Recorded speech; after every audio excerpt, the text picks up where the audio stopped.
Fala galera, eu sou o Dr. Diego e hoje eu estou aqui com um paciente super querido, o Cris, e o Dr. Lucas. A gente vai falar um pouquinho sobre esse processo que o Cris passou na clínica de emagrecimento, entender quais que foram as maiores dificuldades, quais que foram as melhores condutas assertivas no tratamento do Cris. Então a gente vai conversar um pouquinho sobre obesidade, sobrepeso. Acho que antes de tudo a gente precisa desestigmatizar a obesidade, primeiro entender que é uma doença crônica já reconhecida e que isso traz muitos benefícios, inclusive. Então, por ser considerada uma doença crônica, naturalmente as indústrias farmacêuticas vão se empenhar para desenvolver medicações para isso, que é a forma de lucro que eles têm.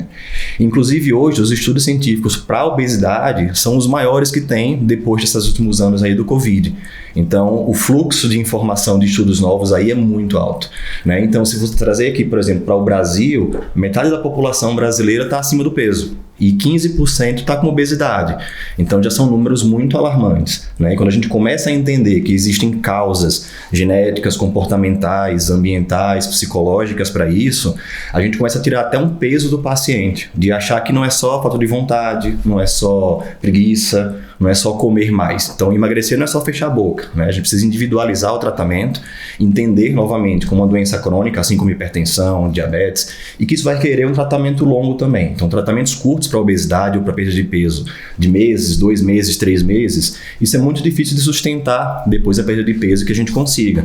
Então é importante reconhecer a obesidade como algo crônico e precisa de um acompanhamento também a longo prazo, né? E daí a gente pode recorrer muitas vezes a algumas medicações, claro que sempre individualizando. A gente vai destrinchar um pouco disso aqui, até usando o exemplo do nosso paciente aqui, para entender que algumas coisas funcionam para alguns, outras para outros, né? E que também a medicação não faz milagre. Então a gente precisa, antes de tudo, como qualquer doença crônica também, focar na mudança de hábitos de vida. Então, atividade física, uma melhor consciência da alimentação. Sem isso, a medicação também não faz efeito. Então, pessoal, hoje a gente está com o Cris aqui. Vamos falar um pouquinho desse processo, né, Cris? Cris, durante esse 1 ano de tratamento, onde você saiu de 104 quilos para 90 quilos, menos 20 quilos de gordura, na verdade, mais uns 6, 7 quilos de massa muscular, qual que foi a tua maior dificuldade? Cara, a minha maior dificuldade foi criar vergonha na cara e realmente seguir o que vocês estavam falando. Porque eu lembro que no primeiro mês a gente teve uma conversa, foi adaptado, e eu falei, beleza, é isso. Quando eu tive retorno, tava a mesma coisa, você falou, é seguir e continuar, criar uma rotina de exercício. Então, criando uma rotina de exercício, com a dieta, com os medicamentos, isso vai dar um resultado a longo prazo, o que você está esperando. Então, o objetivo é X, então a gente vai chegar até X, depois a gente vê como chega no outro. Então, eu acho que, pra mim, a maior dificuldade foi essa mesmo, de tomar vergonha na cara e começar a praticar um exercício. E acho que também entender que é um processo, né? Então não adianta a gente estabelecer metas muito reais. Na primeira consulta falar, Cris, você vai perder agora, sua meta é perder 30 quilos. Então você coloca uma meta lá na frente que pode levar 1 ano, 6 meses, 2 anos. Então isso acaba gerando uma expectativa no paciente que pode não corresponder à realidade. A gente sabe que a perda de peso progressiva é muito mais favorável até para manutenção, e você vem passando por isso, do que grandes perdas, né? Independente de se usar medicação, se for cirurgia bariátrica ou não. Eu acho que isso que você falou da atividade física, o que você conseguiu incluir, né, na sua rotina, cara, isso sem dúvida vai ser o principal fator para você manter o peso que perdeu. Só um dado também estatístico para complementar, é que apenas 25% dos pacientes que emagreceram conseguem manter a perda de peso em 1 ano. Após 5 anos, 12,5%. Né? Isso porque depende do outro lado, do paciente mudar os hábitos, introduzir atividade física, principalmente musculação, e mudança de hábitos alimentares também. Então aquela reeducação é totalmente importante, evitar dietas muito restritas. Acho que você passou em alguns momentos por isso também.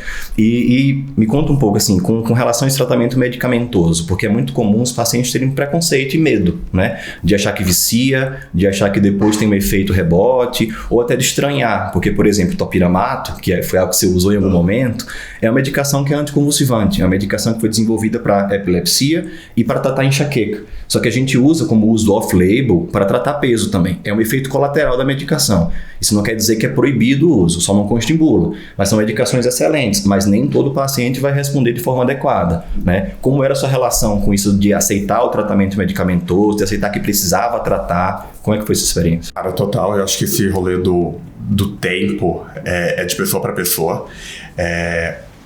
Para tomar um medicamento ou qualquer outra coisa, primeiro é confiar no profissional. Então, se você confia no profissional, naquele primeiro passo, eu costumo dizer que o profissional de saúde é tipo um psicólogo. Então você tem que confiar nele para você poder seguir. E se você confia, você vai deslanchar. E aquilo, a minha meta era em um ano perder tipo 2 quilos, 3 quilos que seja.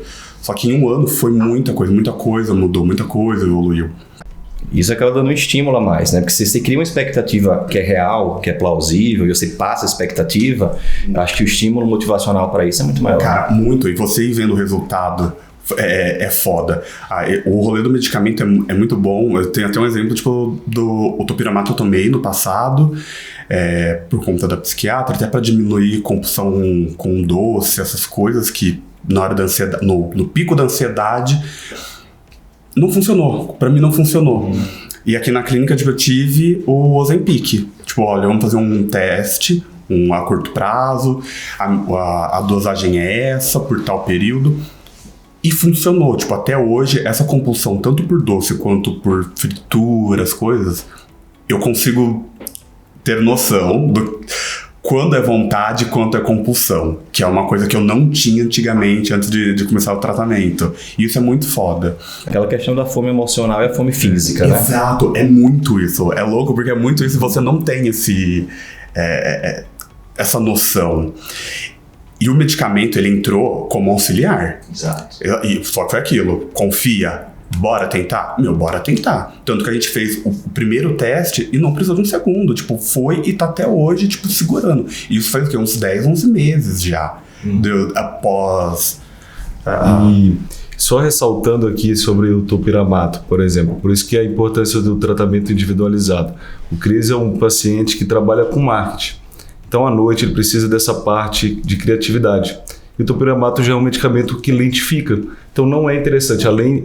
Embora ele seja usado para compulsão alimentar noturna, no caso do Cris não seria uma boa opção. E a gente optou pelo Ozempic, que é um medicamento que diminui a velocidade do esvaziamento gástrico, então deixa mais saciado, atua na pompa e também no sistema nervoso central, diminuindo a fome. Mas eu sempre falei, Cris, não é para ficar com medicação por muito tempo. É no início, para a gente chegar primeiro nas primeiras metas, que era 35%, vamos chegar em 30%. Depois a gente vai começar a melhorar essa questão da massa muscular, mas vamos fazer uma reeducação alimentar, vamos meta por meta. Acho que é tornar o paciente ativo no tratamento, né? Então, o paciente saber qual é a parte dele que precisa fazer, existir planejamento de, tal etapa agora é essa, daqui a pouco vamos priorizar isso, e as necessidades vão ser essas daqui para frente. Eu digo, a gente até brinca, né? Que a gente, quando eu comecei a ver, a gente tá criando um plano de ação. Então, tipo, qual vai ser o nosso plano de ação? Vai ser esse, o teste vai ser esse período, e a gente vai ver como vai funcionar nos resultados do exame. E teve momentos que eu achei, tipo, quando eu comecei a fazer o uso do medicamento, eu falei, putz, eu acho que vai ter que colocar mais. Mas era a primeira semana, cada corpo vai se adaptar de uma forma, cada organismo vai ter... Então, naquela ansiedade, né? Exato, porque é novo, então tudo que é novo brilha os olhos, você fala, ai, quero.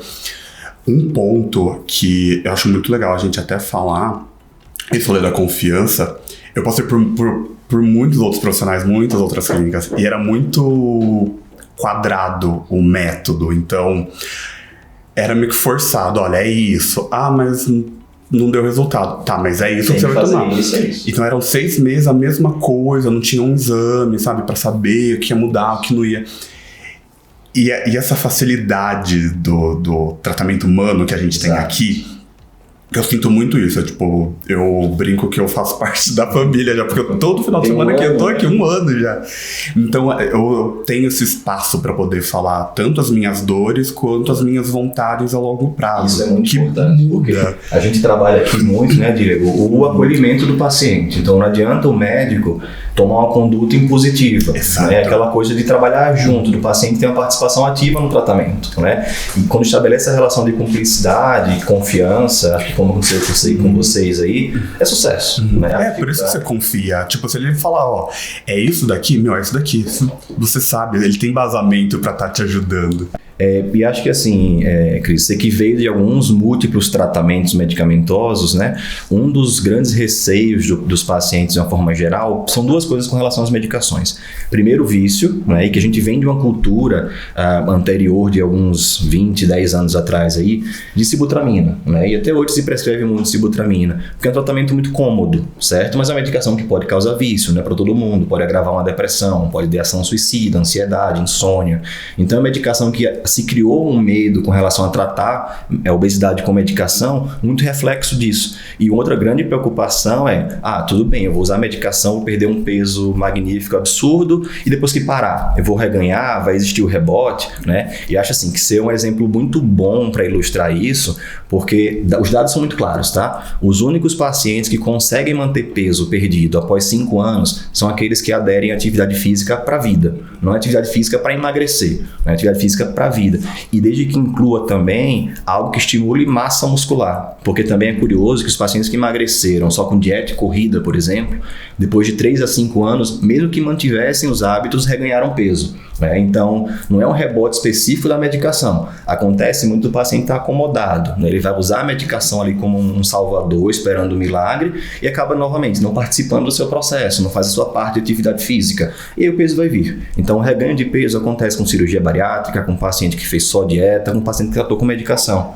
Né? Então, eu acho que a manutenção vai muito mais do empenho que o paciente vai ter, da adesão que ele vai ter àquelas mudanças de estilo de vida, do que usar ou não a medicação. Sim, a pessoa tem que parar de ter um pouco de preguiça da manutenção, por mais que é um pouco mais demorado, é mais longo. Mais difícil. É mais difícil, exato. Eu acho que o principal ponto é difícil, e até o sentimento de culpa. Sim. É perder um pouco isso, esse sentimento, e falar, não, eu vou. E começar aos poucos mesmo, tipo, ver alguma coisa que gosta. Exatamente. Uma coisa que me falaram aqui na clínica foi, tipo, encontra um exercício que você gosta, não especificamente musculação, mas de outra coisa, tipo, que te dá prazer para poder manter. É o que eu brinco muito com meus pacientes. Ser sedentário. Você sempre fala, Lucas, eu só consigo fazer dança do ventre. Dança do ventre vai servir para você. Então é uma porta de entrada até você conseguir adaptar e aderir, encontrar alguma coisa que você realmente goste e consiga manter de rotina, né? E aí que entra a importância também do médico ser um exemplo para o paciente, né? O Cris sempre me falou assim, nossa, eu gosto daqui porque me motiva, a Mariana já competiu, você compete, está todo mundo muito envolvido com esportes, com atividade física e com uma composição corporal legal, então isso acaba motivando, né, Cris? Muito, essa pegada tipo, de competir é muito legal, porque é isso, o Diego e a Mari sempre tá ali, né, tem medalha, ganho isso, ganho aquilo. Eu falei, eu vou querer participar de um campeonato de funcional. Eu quero também trazer uma medalha aqui pra clínica. Toda vez tem alguém com um troféu, com uma medalha. E eu não tava sentindo preparado pra participar. Aí, conversa. O pessoal trouxe uma confiança, então vamos fazer isso. Agora o plano de ação meio que muda. Se antes era para emagrecimento, agora é pra gente... massa muscular. Exato, vamos ganhar uma massa muscular, vamos melhorar o desempenho aqui. Cara, e deu super certo. Tipo, em 4 meses que a gente fez, eu já estava fazendo tratamento, mas em 4 meses a gente foi fazendo um preparo, eu consegui ganhar uma medalha, eu consegui ficar em primeiro lugar e trazer. Falar, olha, tá aqui, tipo, agora eu também sou do time que tem uma medalha aqui na clínica. Mas é isso, foi um processo pensado para mim, pro meu momento, perfeito. Todas as avaliações, e é muito individual. Personalizado. Muito, tanto que eu tive um amigo que ele falava, olha, mas eu tô fazendo a mesma coisa que você. Eu falei, cara, é diferente. São corpos diferentes, são pessoas diferentes. Né? Então, isso é interessante porque assim, a obesidade é multifatorial. Então você pode ter componentes genéticos, metabólicos, ambientais, comportamentais. Então nunca uma pessoa vai ter todos esses pilares presentes aí, né? E acho que um ponto importante, até que a gente já vai começar agora também a entrar nesse assunto, é que é a associação com transtornos alimentares, né? Então a obesidade é muito comórbida, acontece junto de depressão, de ansiedade, e cerca de até 40% a 50% dos pacientes obesos, eles têm algum transtorno alimentar, seja compulsão periódica, seja comer noturno, seja um comer emocional. Então existem vários tipos de transtornos alimentares relacionados que vão requerer tratamentos também específicos, né? E acho que vocês passaram por um processo assim também, né? O Cris, antes de entrar na clínica de passar em acompanhamento comigo,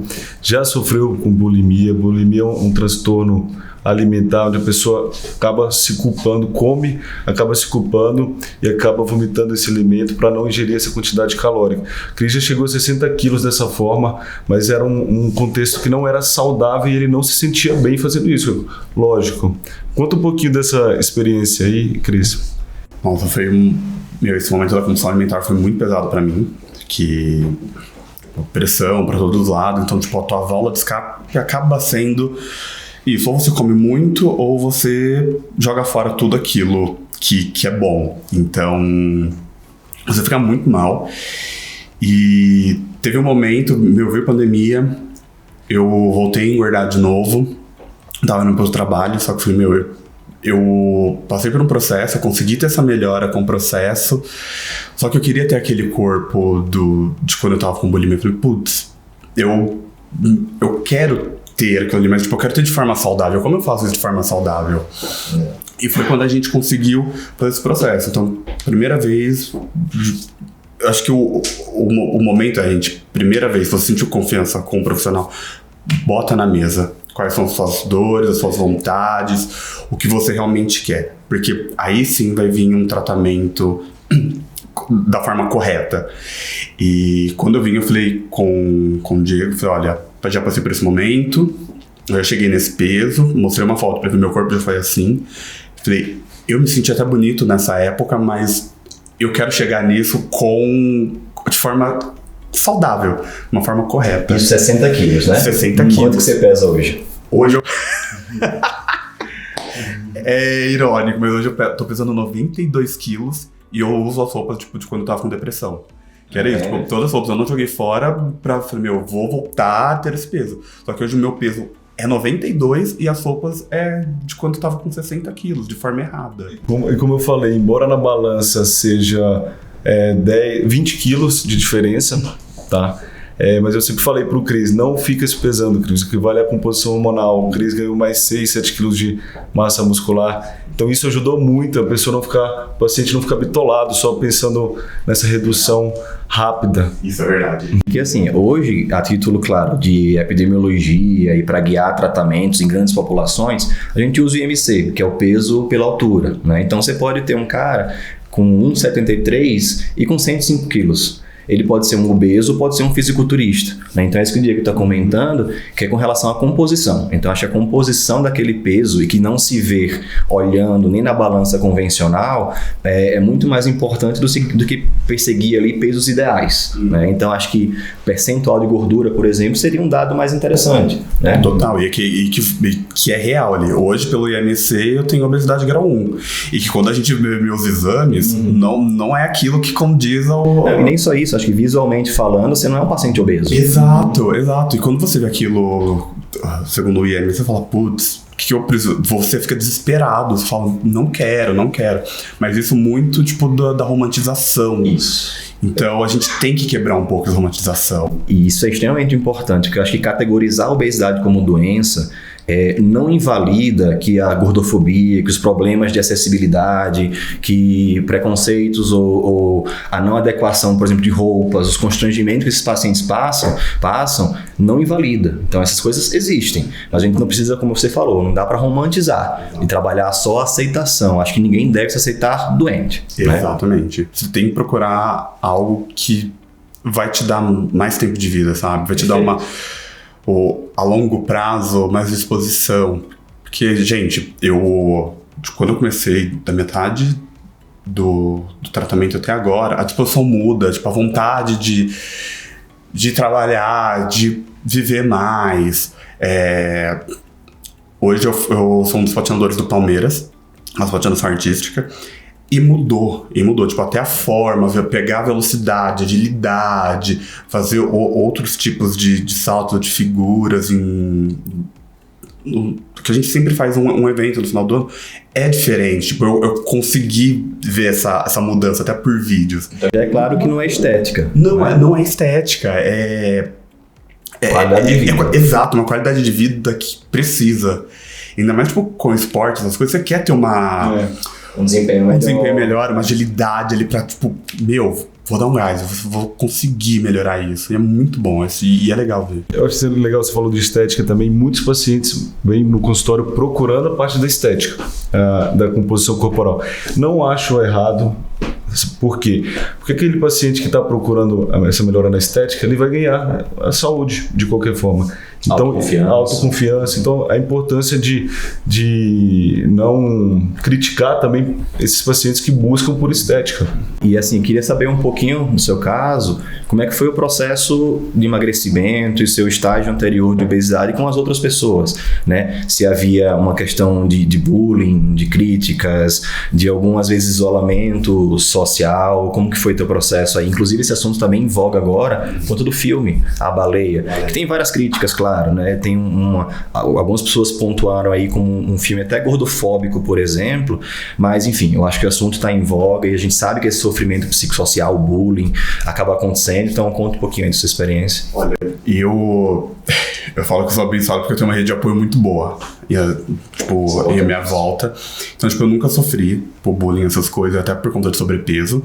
Foi ao contrário, então eu sempre tive incentivo das pessoas na minha volta, tipo, vamos fazer isso, fazer aquilo. Sempre alguém chamando, e até os profissionais que acabam entrando na vida da gente, vai dando esse apoio, né? Olha, que tal fazer isso, que tal fazer aquilo. Então é um complemento de vários fatores.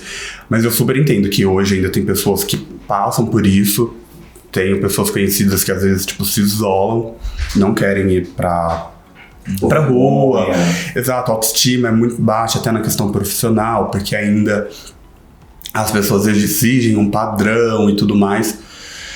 Só que, é uma coisa que tem que quebrar. A gente tem que mudar isso. Precisa acolher esses pacientes. Exato, né? tem que acolher. Que não é uma questão só de falta de vontade, de preguiça. Não, né? Eles podem estar sofrendo por uma doença genética, por um transtorno alimentar, e que não é tratado, é visto como preconceito também. Então existem várias nuances aí importantes. Isso, e a gente tem que dar um tempo também para essa pessoa, para esse indivíduo, ele procurar, sabe? Não tem como a gente pegar Exato, o primeiro passo é aceitar e tipo, não tem como a gente pegar na mão e fazer. Levar até o lugar. Mas eu, tipo, até hoje foi super tranquilo nessa questão. A gente tem várias medicações hoje em dia para o tratamento da obesidade, mas o mais importante é descobrir a causa. Por que esse paciente está engordando? E muitas vezes é ansiedade. Então temos medicamentos como a sertralina, a fluoxetina, a gente tem sibutramina, como o Dr. Lucas falou, o próprio Venvance. Então tem medicamentos que vão ajudar vão ter um potencial legal, são medicamentos off-label e que vão ajudar muito nesse tratamento. Então, por isso que a importância do médico ser parceiro do paciente, que ele tem que descobrir o que está acontecendo. Se é ansiedade, vamos diminuir. Se é um hábito beliscador, talvez iniciar um Ozempic para diminuir essa velocidade de esvaziamento gástrico, sentir mais saciado. Então, e além disso, também sempre relacionar com a questão hormonal. Muitas vezes o processo de emagrecimento é dificultado pela falta de testosterona. Então tem que repor essa testosterona. Mas se o paciente tiver com um peso muito acima, talvez seja melhor diminuir esse percentual de gordura, porque tem um risco maior de aromatizar com o uso do hormônio, e foi o que aconteceu com o Cris. Primeiro a gente secou, desceu com um percentual de 23% ou 24%, e depois introduzimos a reposição de testosterona, que aí deu um up no tratamento, né, Cris? Nossa, foi bem isso. E eu lembro que quando a gente pegou o exame, eu tava com bastante déficit de vitamina, então vitamina D, eu lembro, vitamina B12, se eu não me engano. Exato, e uma coisa que me assustou quando a gente pegou o exame foi vitamina D, que estava muito baixo, e a gente começou, não, precisa repor. E da testosterona também é muito foda como uma vitamina impacta na outra, né? E a gente conseguiu fazer essa suplementação muito boa. Então foi gradualmente. E você vai sentindo no dia a dia essa mudança. E olha assim, que a gente esbarra muito ainda nessa questão da testosterona e muito preconceito, né? Então assim, é um ciclo vicioso. Você tem uma obesidade, a obesidade causa uma redução de testosterona, a testosterona baixa favorece a obesidade, então muitas vezes manter esse ciclo intacto ali, se não intervir nessa reposição, faz com que limite a evolução do paciente, né? Além de melhorar outras questões de disposição, do rendimento no treino. Então acho que o uso não abusivo, o uso correto, né? Guiado por exames e, como você falou, com objetivos ali específicos e metas estabelecidas, acho que dá total sucesso. Não, total. A galera eu vejo que as pessoas têm muito um mito com testosterona. É tipo, ou é muito bom, 100%, ou é muito tipo terror. E eu não vou ser hipócrita. Quando me falaram também, eu fiquei assim, putz, mas a gente não fabrica. O que está acontecendo e tal? Será que eu vou parar de produzir se eu usar? Exato. Será que vai ter risco de câncer a mais? Exato, você fica com medo. Só que quando você tá com um profissional ali, ele tá te mostrando, você tá com o exame, você vê que tá muito desregulado. E quando você usa e vê o resultado que isso lhe traz? Exato. Quando você vê que melhorou, tipo, não só ali na folha, mas também no dia a dia, é prazeroso. Você fala, cara, é isso, realmente tá funcionando. Esses complementos estão me ajudando a ter um desempenho e tá equilibrando aqui. É um joguinho, as vitaminas. Então você tem que saber balancear, tem que saber jogar. E eu, por atuar na medicina do esporte, sempre comemoro a perda de gordura ou o ganho de massa do paciente, os resultados positivos como um gol. Então, a medicina do esporte ajuda muito nesse aspecto. Cada meta atingida é como se fosse um segundo a mais numa prova de atletismo. Então é a importância de motivar o paciente, de comemorar o resultado. Isso é importante também. Metas pequenas. Isso, metas pequenas. Nunca colocar sejam, as metas objetivos grandes, né? Exatamente. E assim, como a gente falou, a obesidade é uma das coisas que mais se estuda hoje em dia, então consequentemente cada vez mais medicações vêm aparecendo. A abordagem da testosterona para a obesidade até pouco tempo era condenada, então a gente vê hoje o quanto de benefício, de diminuição de risco de infarto, trombose que tem, né? E hoje a gente tem visto, vai entrar agora para comercialização, que popularizou ali duas medicações, né? O Contrave, o Wegovy, e talvez no segundo semestre do ano ali a tirzepatida, que é o Mounjaro. São dois exemplos muito bons. A tirzepatida, inclusive, promete perdas de peso tão similares quanto a cirurgia bariátrica, entende? Então, tanto existem coisas que vão mexer na parte psicológica, naquela questão emocional da comida, quanto coisas que agem na questão intestinal, de saciedade, de esvaziamento gástrico, como o Diego falou. Existem, por exemplo, pacientes com doenças genéticas monogênicas que não produzem leptina, que é o hormônio da saciedade. E você dá esse hormônio para a pessoa, você trata a obesidade daquela pessoa, né? Até questões que envolvam ali receptores de canabinoide, CB1, bom, que a gente cada vez vai conseguir mais entregar saúde para esses pacientes. Gente, então eu quero agradecer a participação do Cris aqui e do Dr. Lucas também, mostrando na pele, né, Cris, esse processo de emagrecimento, a participação do médico nesse processo, a participação ativa do paciente também, que é muito importante que ele entenda esse processo e não apenas passe medicação e fale, olha, Cris, você tem que tomar isso. Então é muito importante que o médico tenha um papel de motivador também, que ele seja exemplo nesse processo e atingir metas pequenas, nunca colocar metas muito grandes. O nosso cérebro ele entende melhor coisas pequenas, tá? Então vamos atingir meta por meta, a cada 60 dias vamos chegar a tal objetivo, né, Cris? Então é isso, gente, sempre procure acompanhamento médico, acompanhamento multidisciplinar com o nutricionista também, e tratar o paciente de forma individualizada. Essa é a chave e a solução para o emagrecimento e para ganho de massa muscular. E assim, Cris, sua presença hoje aqui foi... Quando a gente cogitou um convidado aqui, foi unanimidade que deveria ser um paciente. Porque o tratamento da obesidade, como a gente falou aqui, esbarra em um monte de coisa. E quando você tem um paciente contando a experiência dele, de como foi, de que foi positiva, de que não houve vício, dependência, de que conseguiu mudar hábitos, conseguiu manter o peso que perdeu, eu acho que isso, para quem está assistindo a gente aqui, acho que traz muita motivação. Eu acho que favorece também, quando a gente fala abertamente sobre essas coisas, eu acho que quebra um pouco de paradigma. Acho que as pessoas perdem um pouco de medo e se identificam. Faz, poxa, ele teve essa evolução, ele aceitou que precisava tratar, tratou e deu certo. Então, acho que a gente conseguir começar a mostrar esses casos, exemplificar, eu acho que assim, é fundamental. Então, trazer você que passou por essa experiência de emagrecimento, algumas medicações aí, que conseguiu mudar hábitos de vida, algo que pra gente na escolha do convidado hoje para esse tema aqui foi fundamental. Obrigado, gente, Dr. Diego, Dr. Lucas, e tamo aí. Foi só o começo, a gente vai mudando nossos objetivos e metas. Dobrando as metas, exato, cada vez mais. Mas obrigado pelo convite, é bom. E, gente, é procurar um profissional bom, para poder te acompanhar, é isso. Você confia e vai. E você vai vendo o resultado a cada 2, 3 meses ali, tipo, parece que não, mas você consegue notar essa evolução aí. E agradecemos muito por compartilhar aí de forma tão boa, tão aberta aí sobre a sua história. A gente tem que ajudar as pessoas a se encontrarem. Já você está aqui de volta na clínica, né? Toda semana eu tô aqui. Nossa, todo sábado eu tô aqui. Caramba. Cris, obrigado por compartilhar a tua história. Obrigado, valeu. Obrigadão. Uma lembrancinha da clínica e tá merecendo. Paciente exemplo, ainda contribuiu para o nosso podcast aqui. É um mimozinho da gente aí, em agradecimento também. Já tem a camisa, agora a garrafinha. Nossa, verdade. Tem o kit completo agora. Eu tenho a camisa, eu tenho 2 camisas já pra poder malhar que, tipo, ó... Agora a hidratação, que é importante também, já tá Sempre garantida. hidratada. E ainda tem um outro aí pra você se programar na sua rotina e levar as marmitas. Quem sabe? Opa! Gente, eu tô com um kit Forte Nutri aqui, ó, daquele jeito. Caramba, é uma bolsa. Você não esquecer nada, viu, Cris? Nossa, não mesmo. Eu gostei, viu? Aí, Agora já não tem desculpa pra carregar as marmitas. Nossa, nenhuma. Deixa eu fechar aqui. Nossa, bonito, hein? Caramba.